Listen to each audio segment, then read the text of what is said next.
and welcome to this lecture on the Church Slavonic language. Today we will be discussing Saints Cyrill and Methodius and the history of Old Church Slavonic, the Church Slavonic alphabet, abbreviations for sacral vocabulary, and Church Slavonic as it is used on the cross and on icons. And pay attention because at the end there will be a quiz. Let's get started. Our topic today is Church Slavonic. Old Church Slavonic was the first written language for the Slavs, created by Saint Cyrill and Methodius in the 9th century. Church Slavonic, without the word old, refers to this language as it is used today. Church Slavonic has historically been the liturgical language of the Slavic Orthodox churches, including those in Bulgaria, Macedonia, Serbia, Ukraine, and of course Russia. Church Slavonic is to Russian or Serbian in roughly the same way Latin is to Romance languages like French or Spanish. We are going to start with a history of Old Church Slavonic, this earliest written language for the Slavs. The story begins in the 9th century. At this time, Slavs had a spoken language but no written language, meaning they were illiterate. At this time, all Slavs spoke Common Slavic and could understand each other. Some Slavic groups were already Christian, but many, including today's Russians, were still pagans. First, let's look at this historical context, meaning what was going on in Europe in the 9th century. Our first stop is the Roman Empire. On this map, the Roman Empire is shown as one entity, but at this time it was actually divided into the Western Roman Empire and the Eastern Roman Empire. The Eastern Roman Empire is also called the Byzantine Empire. The capital of the Western Roman Empire was Rome, and the capital of the Byzantine Empire was Constantinople. As you know, Constantinople is now known as Istanbul and located in Turkey. Besides just being geographically west versus geographically east, the Eastern and Western empires were divided along religious lines as well. The Western Roman Empire practiced Western Christianity, the precursor to today's Roman Catholic Church, and services were held in Latin. In the East, the Byzantine Empire, Eastern Christianity was practiced, the precursor to today's Orthodox Christianity, and services were held in a variety of languages, primarily Greek. The Western and Eastern Christian churches had not yet formally split. They will officially split about 200 years later in 1054, but already many differences had arisen, some liturgical, some theological, and some basically cultural. And there was already in the 9th century, to some extent, a turf war between Western and Eastern Christianity. The Western Church wanted to convert people to Western Christianity, whereas the Eastern Church wanted to convert people to Eastern Christianity. One of the locations of this turf war was Great Moravia, a kingdom of Slavs that briefly existed for about 73 years in the 9th century, located in the area of today's Czech Republic. Frankish clergy, who were Germanic, had already been serving there in Latin for about 100 years. So Moravia was the turf of the Western Church. But to say that Moravia was already Christian would be a great overstatement. The work of the Frankish missionaries was isolated, and most Moravians were still pagan. In the year 862, Prince Rostislav of Moravia wants to consolidate political power in the recently formed state of Great Moravia and rid his new country of Frankish influence. Prince Rostislav sends emissaries from Moravia to Constantinople, which was the capital of the Byzantine Empire, to Byzantine Emperor Michael III. The emissaries ask Emperor Michael III for a teacher to instruct Moravians on Christianity in their own language. Prince Rostislav had linguistic, religious, cultural, and political motivations for this, so this really was a smart move on his part. The Byzantine emperor agreed and asked the brothers Constantine the philosopher, later called Saint Cyril, and his brother Methodius to go to Moravia and perform liturgical services in a language the Moravian Slavs could understand. The brothers were Greeks from Thessaloniki, the second most important city in the Byzantine Empire after Constantinople. Thessaloniki was Greek at that time, as it is today, but in the 9th century it had a large Slavic-speaking population because of migrations. The brothers were fluent in both their native Greek as well as Slavic, and they knew other languages as well. Emperor Michael III, when convincing Cyrill and Methodius to go on this expedition, said, "You are both Thessalonians, and all Thessalonians speak pure Slav." Constantine was a diplomat. We call him either Constantine or Saint Cyril, because he only took the name Cyril when he was close to death and tonsured a monk. People change their names when they take monastic vows. During all the time of his work, though, he was known as Constantine. Saint Cyril/Constantine is shown on your left. He is depicted holding a scroll with the alphabet. Saint Cyril was a humanist scholar and a diplomat. His brother Methodius was 10 years older. Methodius had been a high imperial official for the Byzantine Empire in a Slavic area in Macedonia, but by this time he had finished military activity and had already become a monk. The brothers accepted the mission, but they didn't leave right away. They first needed to translate the liturgical services and parts of the Bible from Greek into a language that Slavic Moravians could understand. The problem was there was no written Slavic language at all at this time. Their first step was to create an alphabet. The brothers began in 863 to create an alphabet for the Slavs. Their original alphabet was Glagolitic. 24 of the 41 Glagolitic letters were loosely based on Greek minuscule script, which was Greek lowercase cursive. Other letters were either borrowed from other alphabet systems or created by Saint Cyril, who did most of the work.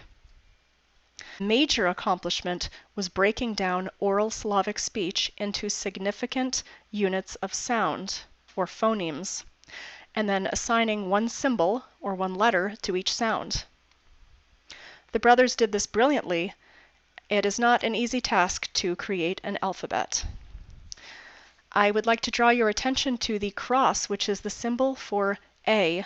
We will encounter this Glagolitic letter a little bit later in this talk. Their next step was to translate Greek religious texts into Slavic, using the new alphabet. But this task was not as easy as it may sound. Slavic was an oral language. The brothers first needed to create a literary language, a liturgical language, from a vernacular that had no words for Christian terminology. Some common liturgical words like Trinity, Orthodox, and icon were either borrowed directly from Greek or calqued. Calquing works like this. A Greek word has a root, a prefix, and a suffix.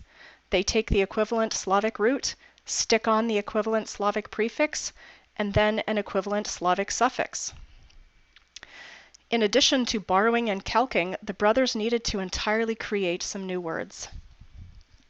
Not only new words, Slavic lacked the syntactic sophistication that only comes when thoughts are recorded in writing. Oral languages have simple sentence structures. Languages get more complicated structures when written complexities filter into the spoken language from the literary one. Oral languages are limited in what they can express and how. This task must have been extremely difficult.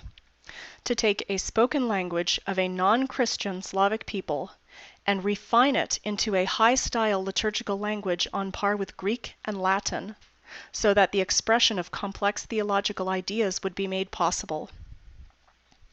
Here is just one example. Article 2 of the Nicene Creed, the symbol of faith, composed in the 4th century. I believe in one Lord, Jesus Christ, the Son of God, the only begotten, begotten of the Father before all ages.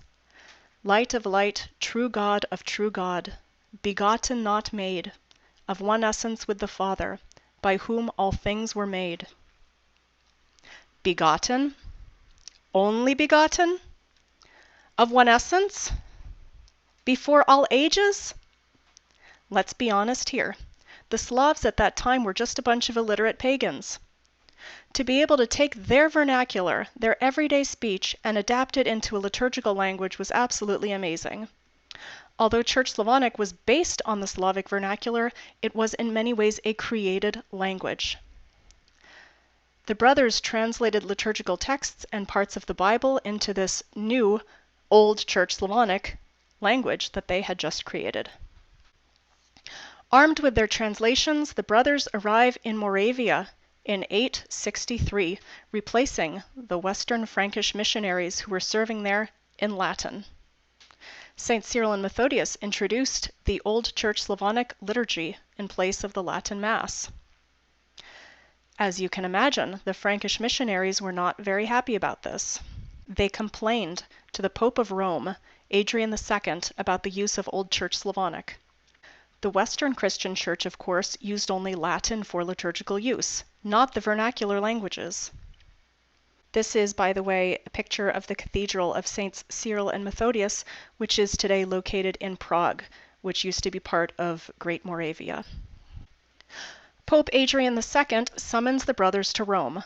Cyrill and Methodius arrive in Rome in late 867, early 868. They meet with the Pope, who is actually very sympathetic to them.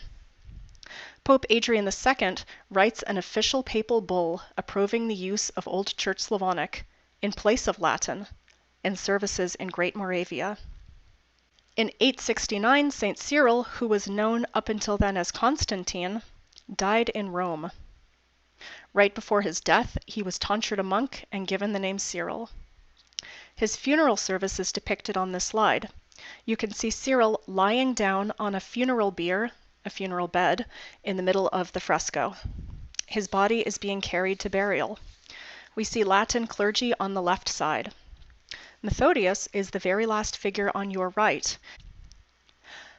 Although never confirmed, there were some rumors circulating at that time that Cyrill died by poisoning, and that he had been killed by Western clergy hostile to the use of Old Church Slavonic. This was never confirmed, never proven, but the fact that a rumor like that could even circulate tells us how polarized and politicized this issue of language was. Pope Adrian II sends Methodius back to Moravia alone. The Western Frankish clergy openly oppose him.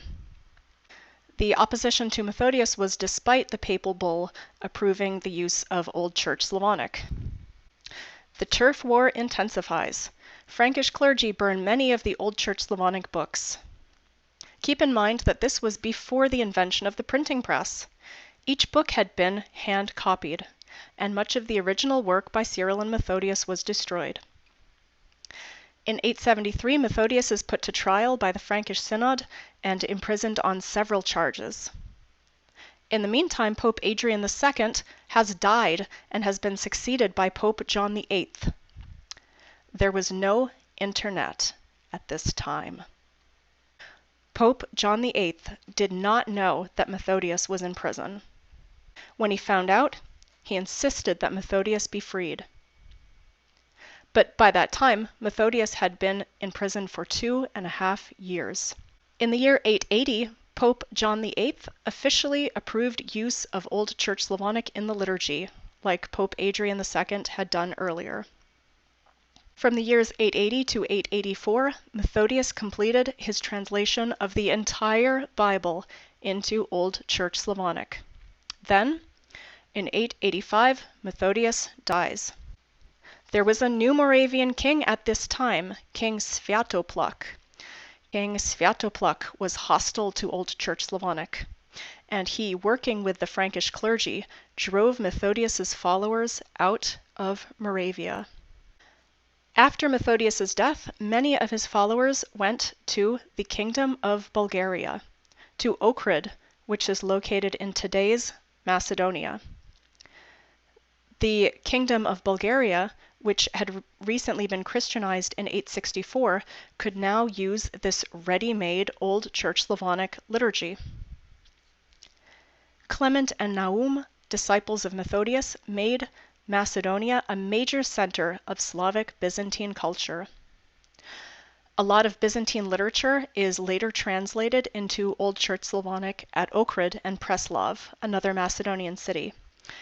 This is a picture of the monastery of Saint Naum in Ohrid. Naum was one of the followers of Methodius. The followers of Cyrill and Methodius updated the Glagolitic alphabet. They created another alphabet that was based on Greek uncial or uppercase letters. These letters were much simpler and easier to write and read than Glagolitic. Glagolitic, as you know, was loosely based on another form of Greek script, the minuscule script, which was basically lowercase cursive. They named this new alphabet Cyrillic, after Cyrill, who had done most of the work in creating the earlier Glagolitic alphabet. The followers of Cyrill and Methodius supplemented this new alphabet with some original Glagolitic letters, but the system of the alphabet that St. Cyrill devised stayed the same, with the correspondence of one letter for each distinct sound. What remained of Cyrill and Methodius's translations were transcribed by hand. Switching alphabets was just like decoding. Our story takes us up to the end of the 9th century. Now, we fast forward to the 10th century and move north up to Kievan Rus. This was a loose federation of East Slavic tribes. In the year 957, Princess Olga of Russia visited Constantinople and was baptized Orthodox, taking the name Elena. In 988, we have the baptism of Rus of Russia. And the ready-made Old Church Slavonic liturgical language moves to Russia. Where are the original Old Church Slavonic documents? We unfortunately don't have any of the original translations by Cyrill and Methodius. Most of them were burned and others lost. The earliest surviving Old Church Slavonic documents date to the 10th century, a full 100 years after the work of Cyrill and Methodius. Earliest surviving documents are written in Glagolitic and Cyrillic. That is why there has historically been some confusion about exactly which alphabet was the original, Glagolitic or Cyrillic.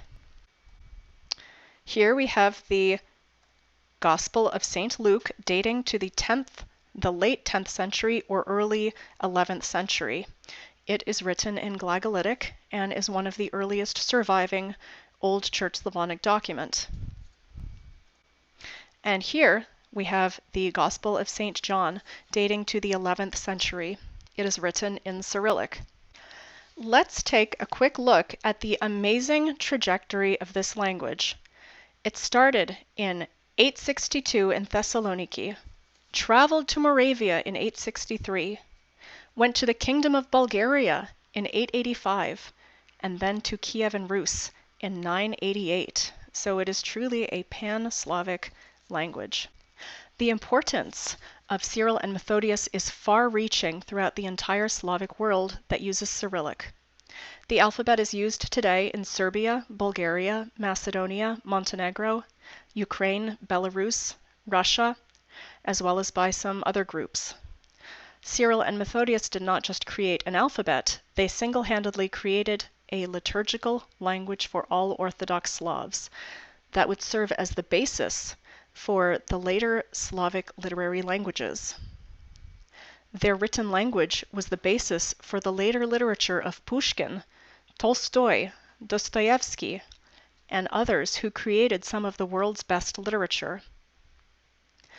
Monuments to the two saints are found in many countries, such as this monument in Moscow in Slavianskaya Ploshchad, Slavic Square. In the following section, we will learn the entire Church Slavonic alphabet as it is used today in the Orthodox Slavic churches. First, let's look at the word alphabet. This word is a compound word formed from the first two Greek letters, alpha and beta. Alpha plus beta comes together to give us alphabet, the word that we in English borrowed from Greek. In a similar way, the Church Slavonic word for alphabet, azbuka, is a combination of the names of the first two letters, az, which is A, and buki, which is B, and that gives us azbuka. In English, our letters do not have any special names. We just call our letters by the sounds they make. A, B, C. They don't mean anything in themselves. But each Church Slavonic letter has a special name.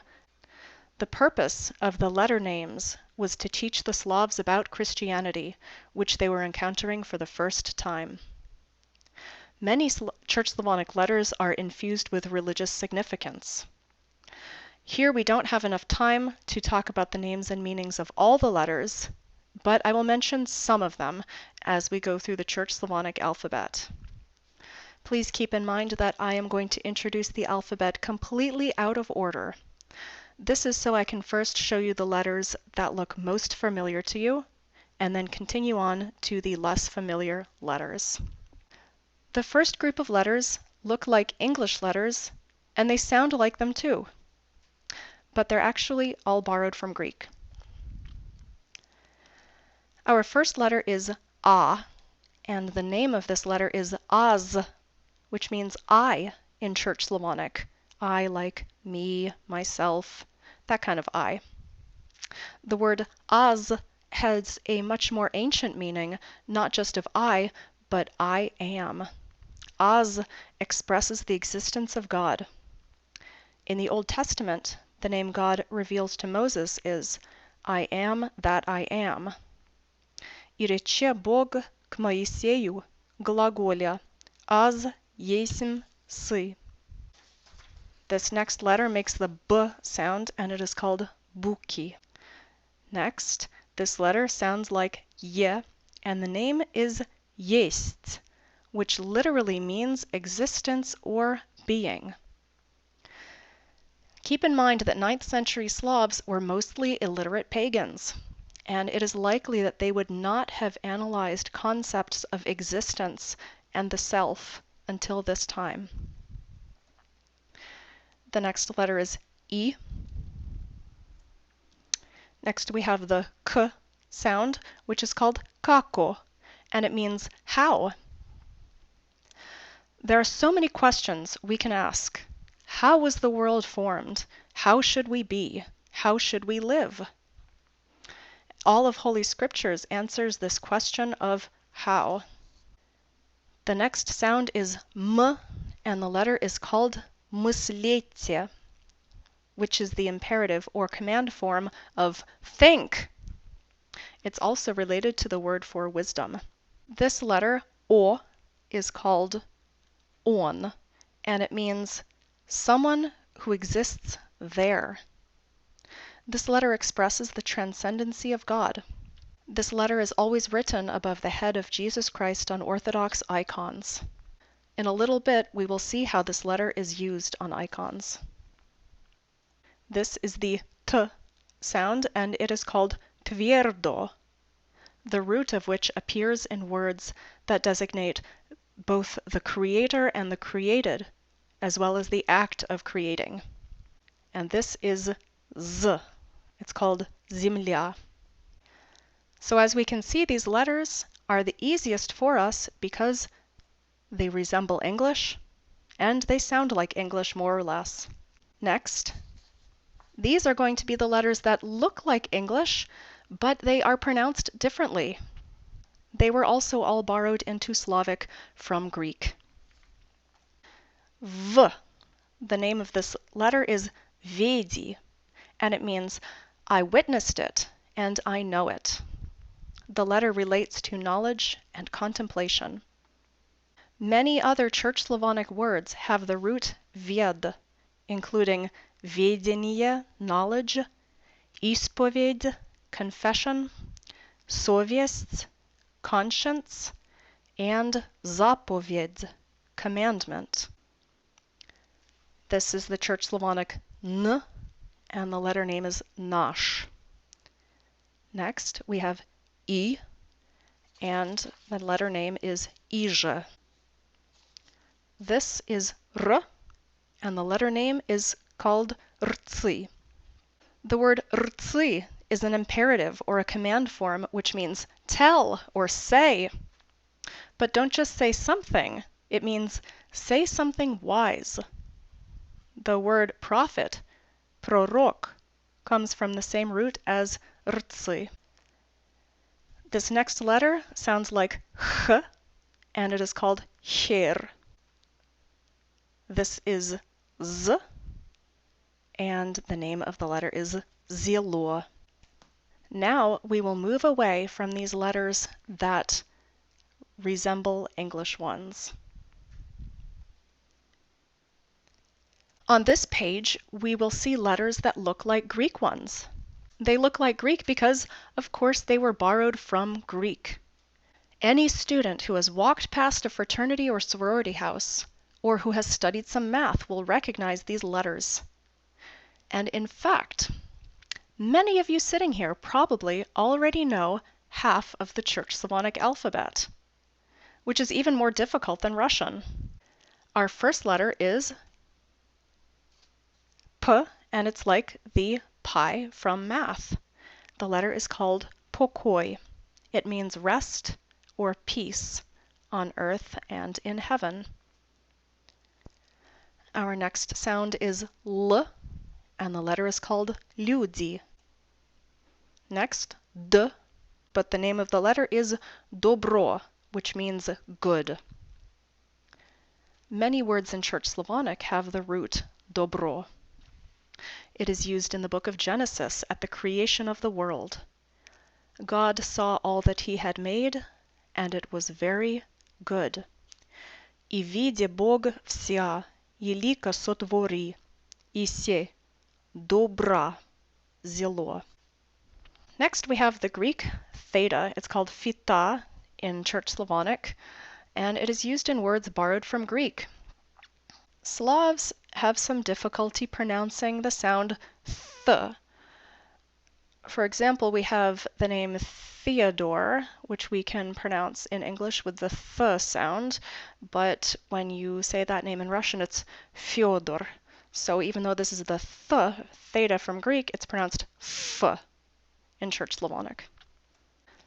This next letter is called omega, just like in Greek. It makes the sound o, and it means eternal or endless as it pertains to God. God says in the book of Revelation, I am the Alpha and the Omega. Az есмь Alpha и Omega. Our next letter is psi, and it sounds like ps, and it is from borrowings from Greek. Next, the letter is called xi, and it makes the sound ks, like the name Xenia, and it is also from borrowings from Greek. This letter sounds like g, and the name of the letter is glagol. It means to say and to do. Our next letter sounds like f, and the name of it is fiert. This next one is called ijica, and it is a very interesting letter. Sometimes it sounds like v, and sometimes it sounds like I.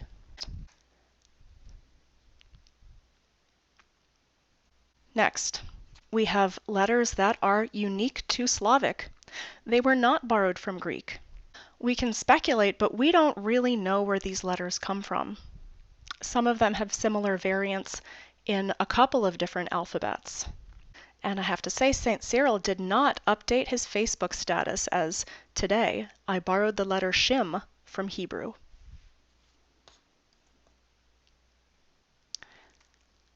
Our first letter is zh. The letter name is żywiecie, which is an imperative meaning live, or may you live. This is God's blessing on the human race. Next, we have the ch sound, which is called čirv, and it literally means crimson. This letter refers to the Mother of God, who is typically wearing a crimson mantle in Orthodox icons.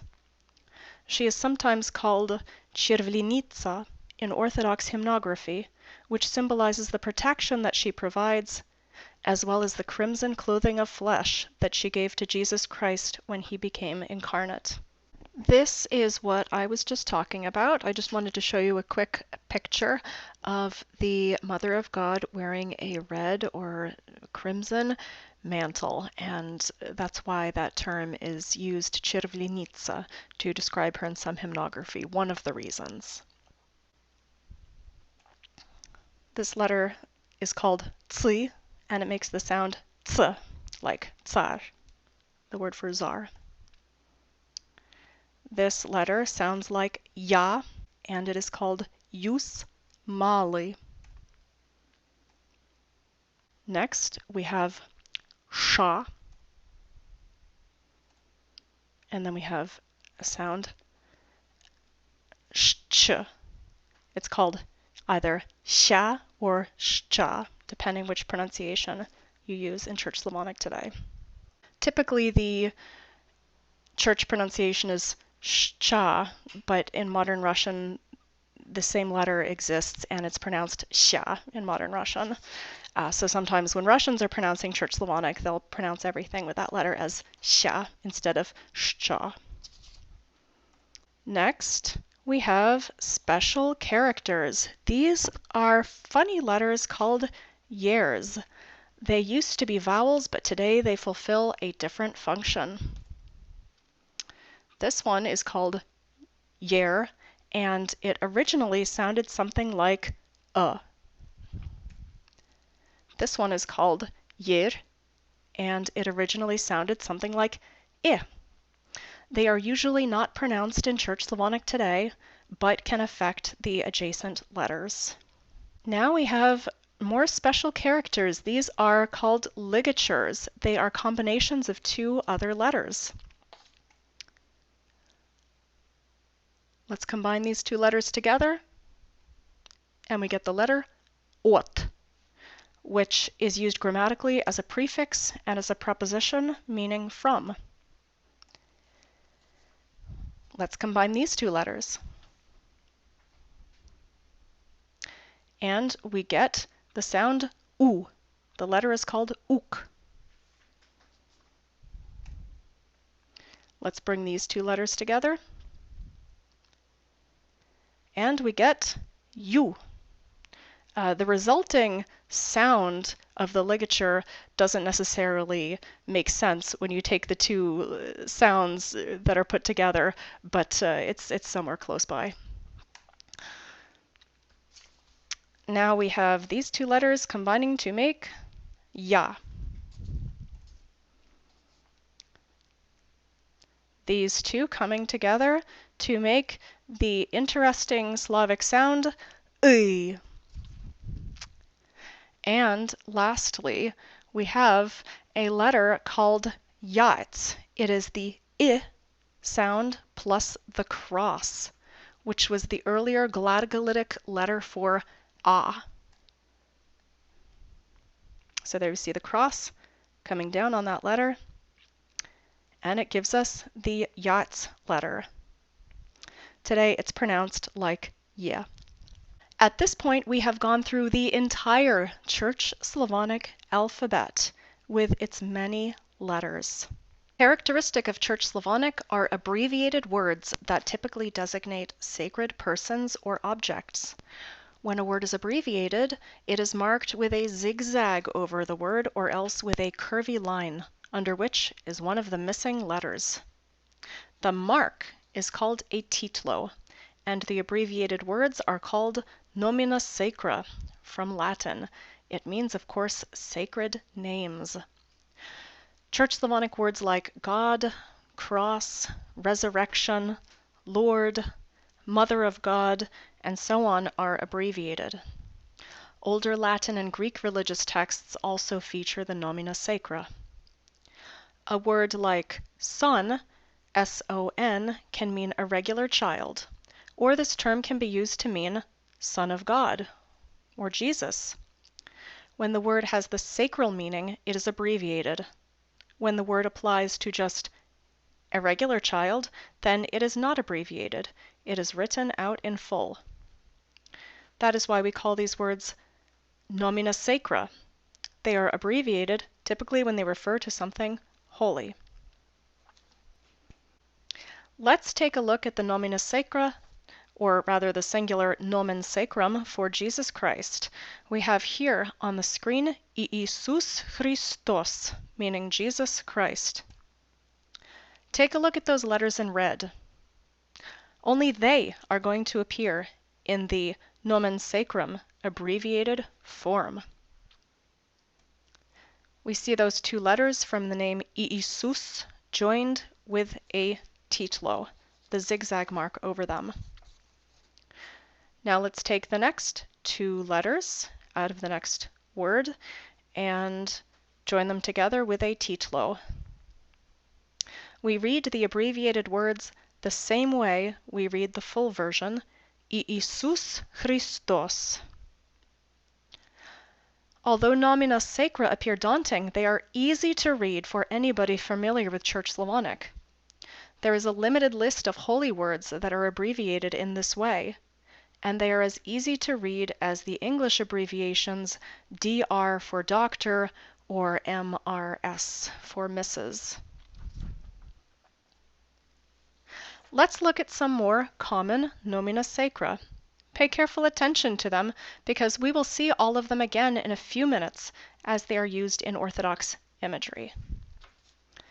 First, Son of God, Syn Boží, and its abbreviation. Next, King, Car, and its abbreviation.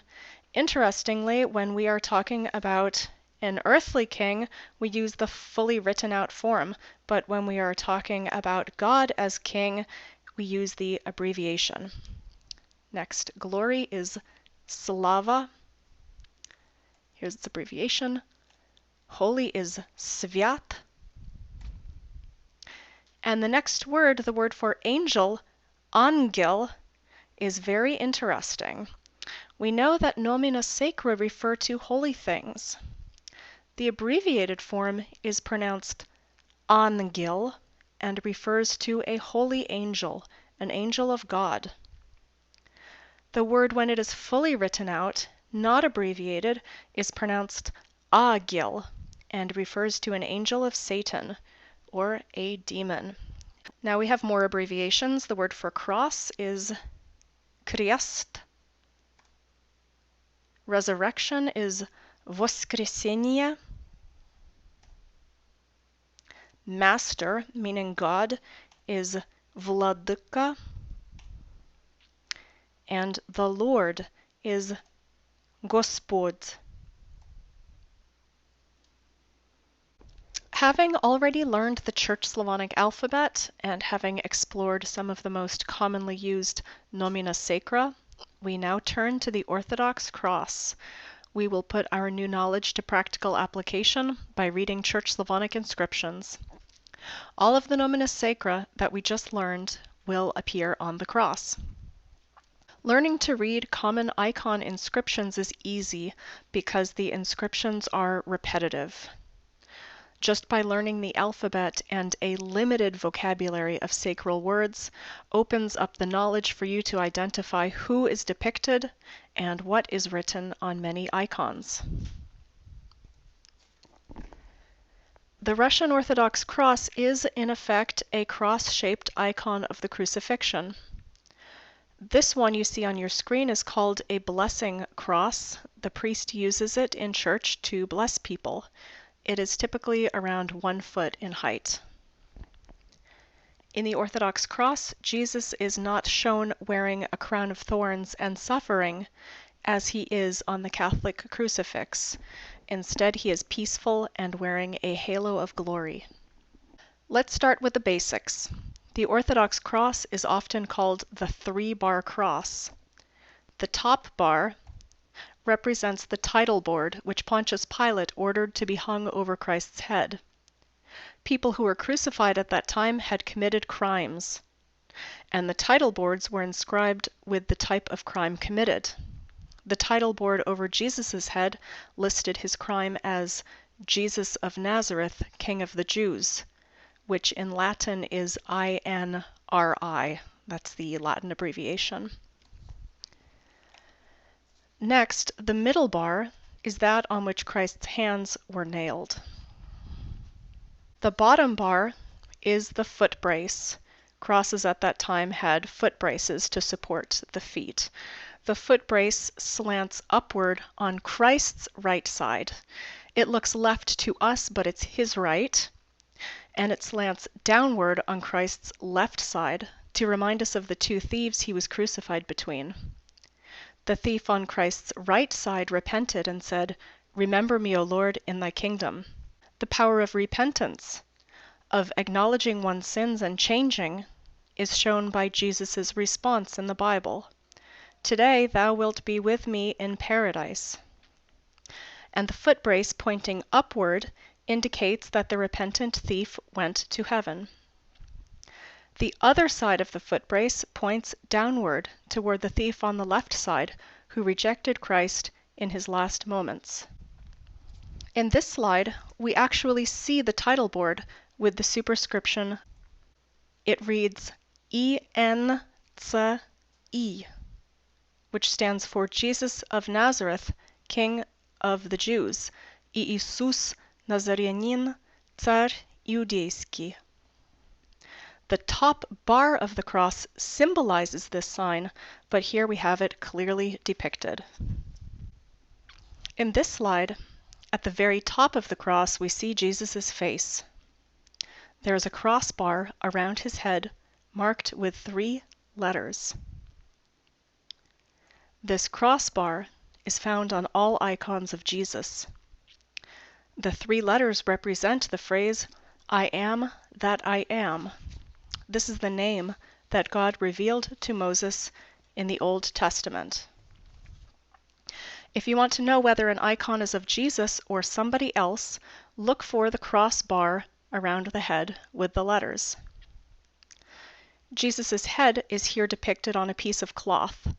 This is one of the most important icon images of Jesus in Russian Orthodox Christianity.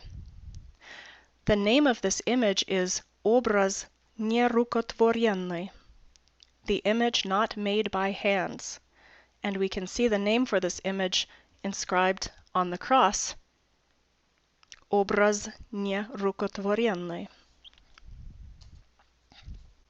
Now we will take a closer look at this image not made by hands. There is a story behind this image. Once again, we see the crossbar around Jesus' head telling us that this is Jesus. This is an icon from Novgorod, Russia, from about the year 1100.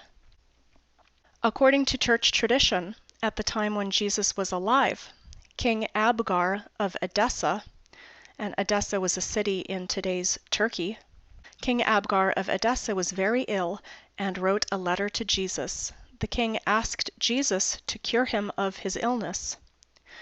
Jesus pressed a cloth to his face, and an image of his face was transferred to the cloth. The cloth was brought to King Abgar, and he was healed. The image on this cloth is considered to be the first icon. This image was not painted, though, and that is why we say it is the image not made by hands. The image was replicated countless times as an icon, and became one of the most popular styles of icon in Russia. The Orthodox Church celebrates this image not made by hands with a special holiday in August. Churches are named after this image, and many Russian Orthodox Christians have a copy of this icon in their homes. Here is another version of this image not made by hands.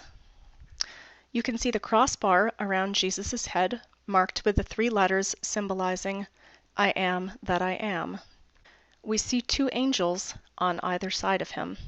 Moving on, a little bit lower on the cross, we see the same image, that of two angels serving Jesus. Underneath the angels, we see the words angels of the Lord, Angeli Gospodni. Notice the abbreviations for these words marked by titlos. The titlo, as you recall, is the zigzag or curvy line above the words that shows they have been abbreviated. Because the word angel is abbreviated, we of course know that it refers to a holy angel of God. Next, we see two words, Tsar, Slavy. This means King of Glory, and it refers to Jesus. Note that we learned the Nominis Sacra abbreviations Tsar and Slava earlier. If the word Tsar were to be used to refer to an earthly king, then the nomen sacrum would not be used. In this next slide, we see the nomen sacrum, Iisus Christos, meaning, as you recall, Jesus Christ. In this next slide, we see the words Syn Boží, which means Son of God. Of course, they're abbreviated. Now, interestingly, we see the sun and the moon on the cross. Solnce, the sun, is written on your left side under an image of the sun. It is a sphere with open eyes. Luna, moon, is on the right side under an image of the moon. The moon is depicted as a sphere with closed eyes. The prophet Joel in the Old Testament writes that the sun will be turned to darkness and the moon to blood before the coming of the great and dreadful day of the Lord. Солнце обратится во тьму и луна в кровь, прежде неже прийти дню Господню великому и просвещенному. In this next slide, we see the words Кресту Твоему поклоняемся, Владыко, и святое воскресение Твое славим, which means, before thy cross we bow down, O Master, and thy holy resurrection do we glorify. This is a hymn sung in church on feasts of the cross. In this slide, we see two letters, T and K. These letters are not nomina sacra, they are just one-letter labels for objects in the icon. T stands for trosts, which means reed, and K stands for kopie, which means spear. We know from the biblical accounts of the crucifixion that Jesus, while hanging on the cross, was given some vinegar on a sponge, which was put on a reed and lifted up to his mouth. That is why we depict the reed. Now, the crucifixion happened on a Friday. The soldiers supervising the crucifixion were ordered not to leave anybody hanging on a cross, because the Sabbath day began at sundown, and the Sabbath was a holy day. So the soldiers prepared to break the legs of Jesus and the two thieves he was crucified with. But when they got to Jesus, they found that he was already dead. They did not break his legs. Instead, one soldier took a spear and drove it into his side. Out flowed blood and water. This is why we depict the spear. Do you remember the nomen sacrum Iisus Christos, or Jesus Christ, that we saw earlier on the cross? Now let's put this together with the next phrase on the cross.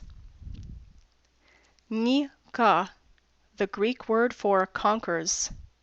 We read, Jesus Christ conquers.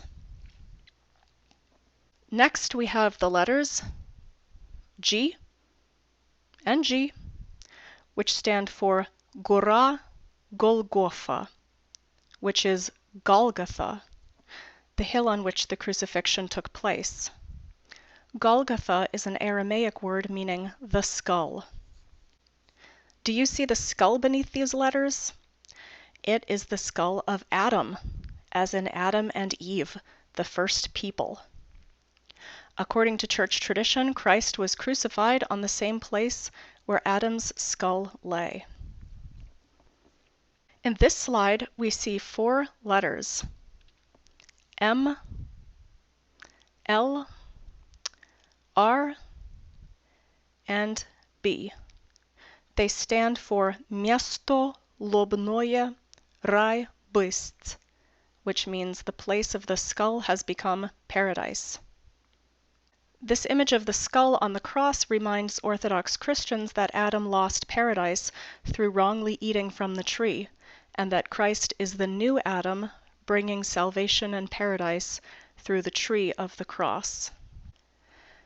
Now we see the labels around the skull, G and A, which stand for Glava Adamlia, meaning the head of Adam.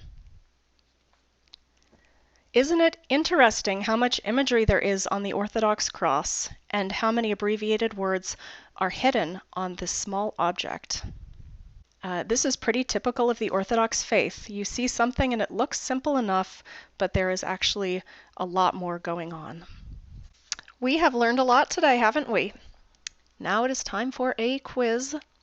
The quiz will also help us to review. There are 3 parts. Are you ready? Part 1. Who is depicted here? How can we tell? What did they do and when? I will give you the answers in 5 seconds, but if you would like more time, you can pause the recording.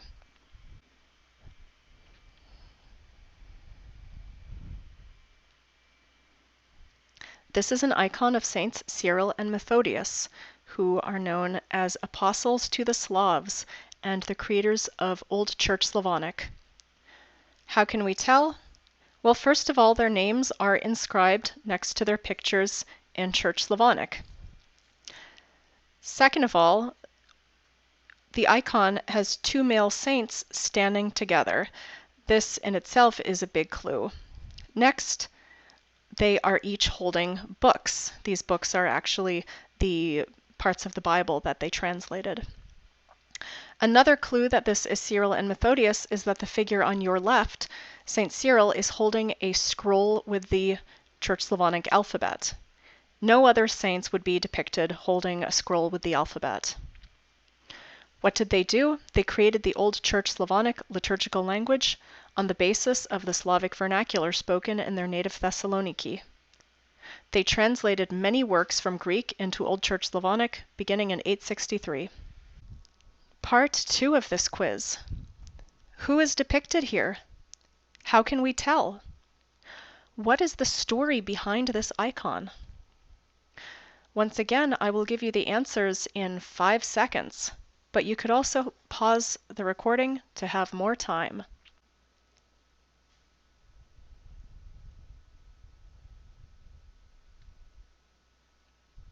This is Jesus Christ. We can tell because there is a crossbar around his head with 3 letters. These letters mean I am who I am, the name given by God to Moses in the Old Testament.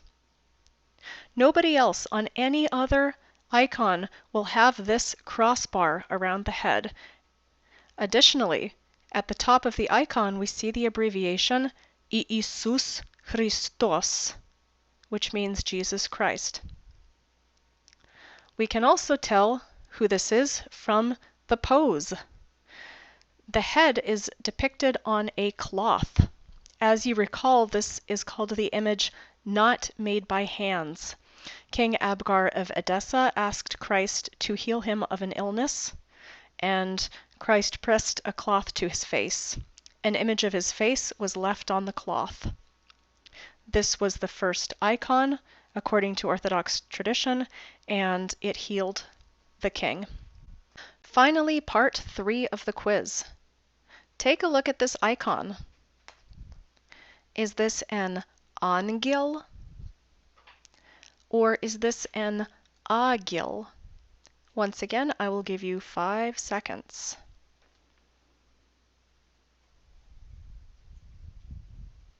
Yes, you are correct.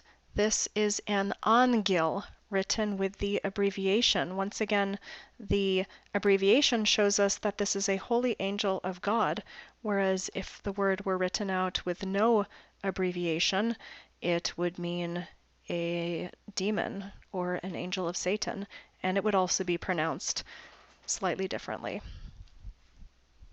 This concludes our lecture today. Once again, I am Dr. Elena Nelson, an instructor of Russian and Church Slavonic at Holy Trinity Orthodox Seminary in upstate New York. It was so nice to be here with you today. If you would like to check out the website of our seminary, it is at www.hts.edu. And if you have any questions at all or comments about the lecture, please contact me. You can email me at elena.nelson@hts.edu.